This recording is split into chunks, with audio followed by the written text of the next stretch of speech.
Alhamdulillah, Alhamdulillah Rabbil Alameen. We have a great treat for us, which is our brother Carlos. We've been hanging out. I'm here in Dallas, and we're kind of talking about his story. And it's really something amazing, and I wanted to share it with the world. MashaAllah, our brother Carlos comes from a very interesting background. We're going to share some pictures of him in his prior life, I guess you could say. But I'm going to let him talk about it himself. So tell us about your background and your religion before, and what you were doing before you were Muslim.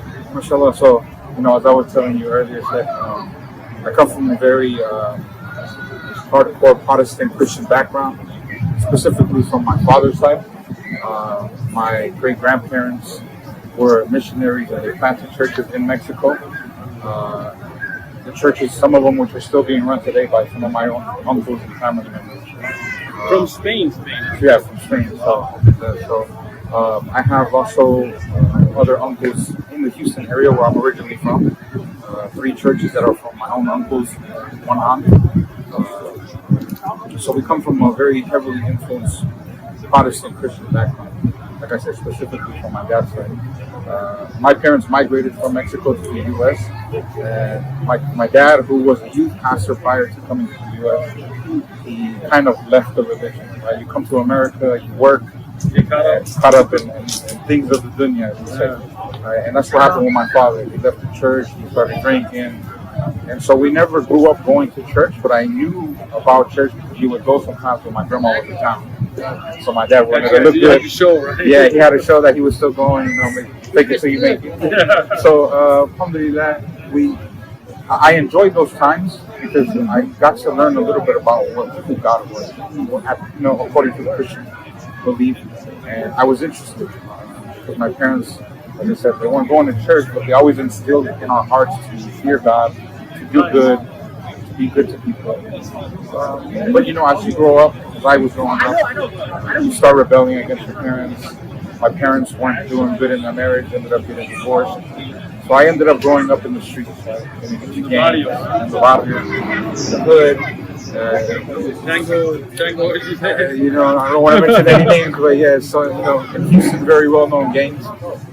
So I started getting involved in some of that action, and it came to a point in my life where I needed to get away from that because I knew that if I stayed in that environment, I was either going to get shot or go to jail. Gangster life. Because that's gangster life. So I wanted to leave that. So what I ended up doing after the age of 16, I believe, I left Houston to live with my grandparents from my father's side, who, as I said, are very hardcore Christians. My grandparents helped Protestant. So they also planted churches. They were working in ministry, always heavily involved in church. And so that kind of influenced me to begin looking into Christianity. And as I mentioned to you earlier, one of the other aspects before I forget, that within the Protestant church, there's kind of this indirect teaching to dislike Muslims, right? Because a lot of Protestants are very pro-Israel. Right? So this is kind of funny, right? I mean, technically, if you look at the Bible, you say like Jews killed Jews. I don't know how you become separate. So in that time period, I also began to, while I was getting involved in the church, I also began to grow a lot of hate towards Muslims. Right? So one of my goals when I graduated high school, I said, I'm going to go join the Marines so I can go fight in God. Right? I wanted to go kill Muslims. That was my goal. But I was, getting ready to sign up for the Marines. And my mother, she saved me from getting into that. Right? She was crying. She was saying, "Don't leave. Come back to Houston." Because I was living with my grandparents. I said they were in South Texas, near the border of Mexico. She was like, "Don't leave. Come back to Houston, and we'll find a church over here." Like I told you, my parents weren't practicing, but when my mother saw that I was practicing, she started to want to get involved in church. You were all heavy into it. I was more heavy into it than anybody in my family. So I ended up not joining the Marines, and I said to myself, "If you can't kill him, convert him." All right, there you go. So that was one of my mottos, or try. So I came back to Houston. and we found a church. We were heavily involved. I was already baptized from the previous church, so I found a church with similar beliefs, and I started attending that church. The pastor liked me. He was like, you know what, I see you have good dealings with the church, so we're going to involve you in ministry. So I started getting involved in ministry, started doing, I was a musician in the church. I used to play bass guitar, and also I was a youth minister, youth pastor. Right?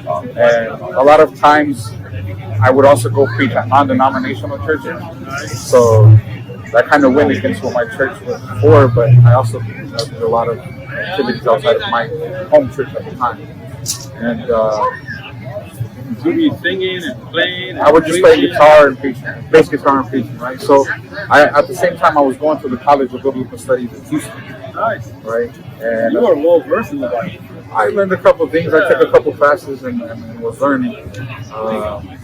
So as I was telling you earlier, I was attending those classes, but outside of the classroom environment, you would see some of the students who would get involved in a more academic discussion, theology, Calvinism, Lutheranism, and all these other isms. So you start hearing them, and then you start questioning what you believe. So in that time period, I was also questioning whatever I was being taught at church. Forgot to mention another point is during that process as well, I was taking missionary courses. Because as I said earlier, you can't kill the converted. So one of my points was if I couldn't join the Marines to go kill Muslims, then I was going to go. My goal was to go to Africa and to do to some Christian dawah to the people in Africa. So I have PowerPoints, I have stuff like what do you call it? How to convert Muslims to Christianity, or how to bring them closer to Christ, right?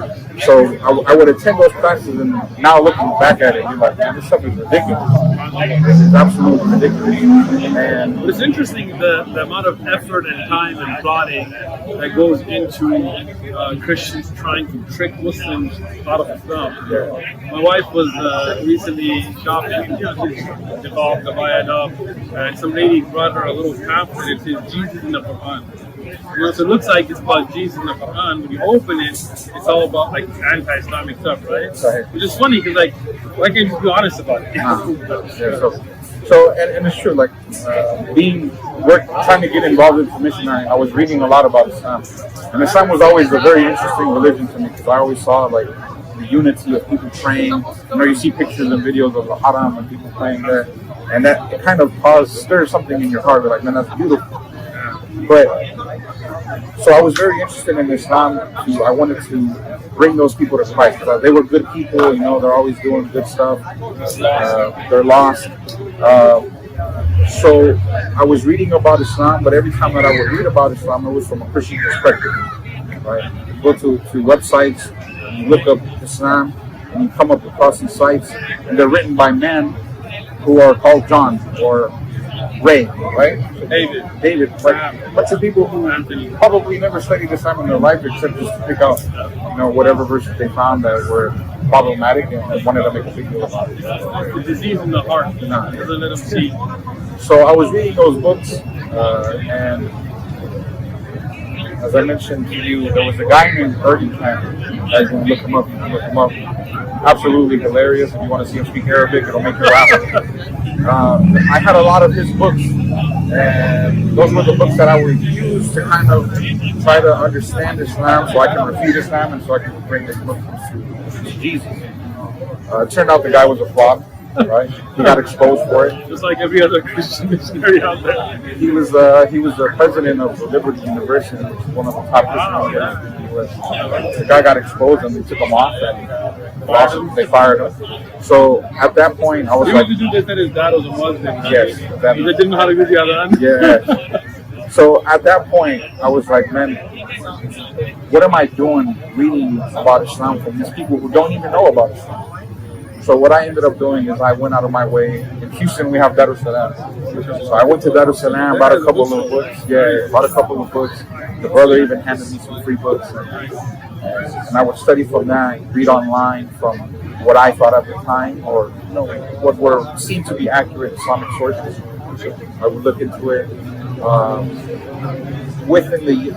Within that time when I was going to church and questioning my pastor once told me, you have to believe whatever I teach you because I'm the pastor. So Just believe. yeah, so at that point, I said, this is enough. I can't do this no more. I ended up leaving the church, and within that year period after I left the church, I was reading a lot into Islam because I didn't stop believing in God. I just didn't believe in the way that I was taught. That's the thing with a lot of atheists too. They don't have a problem with God or the Creator. Their problem is Christianity. Yeah.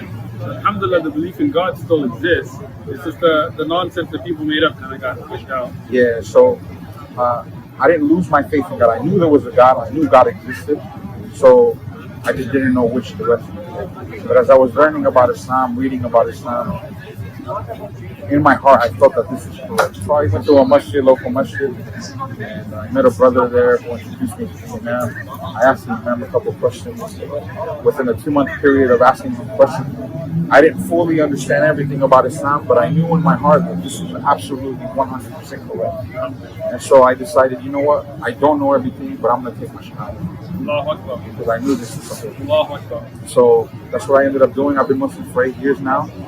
It's been a journey. As I told you, my mother, whenever she found out I became Muslim, that must have been hard because your family was like hardcore preachers and ministers, and you were running churches from your grandfather's time. So I could imagine that was not easy. Yeah, it was kind of difficult.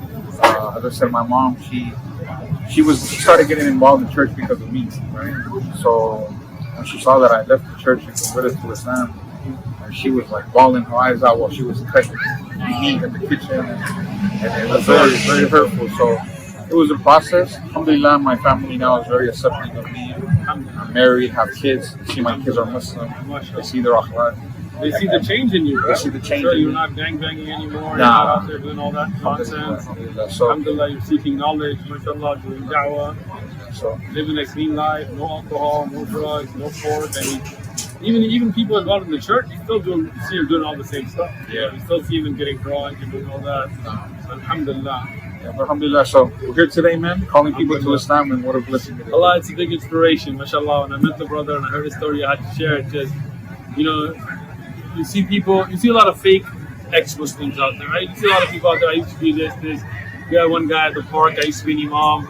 We told him, what's the adhan? And he just said Allahu Akbar repeatedly. He didn't know Shahadatain. Didn't know Hayya ala Salah. He's like, all these guys faking. But here you have somebody real who was a minister, whose whole family.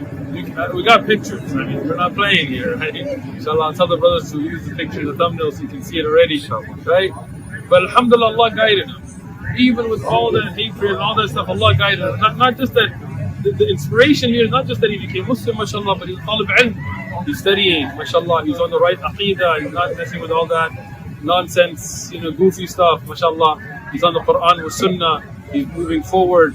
He's a da'i. He's a caller towards Allah subhanahu wa ta'ala. So we ask Allah subhanahu wa ta'ala to give our brother Abu Sumayya istiqamah, and myself, everybody watching. We want people to share this story, especially if you know somebody who's out there that's a minister, or that's somebody trying to preach to Muslims, to kind of listen to it. And they might be feeling the same thing he was talking about, like in their heart, they see the Haramain, they see the Muslim Salah, they hear the Adhan, and it attracts them. But they're like, they're caught up in that family or in that environment. So maybe this story will inshallah inspire people to accept Islam. Wa jazakumullahu khairan.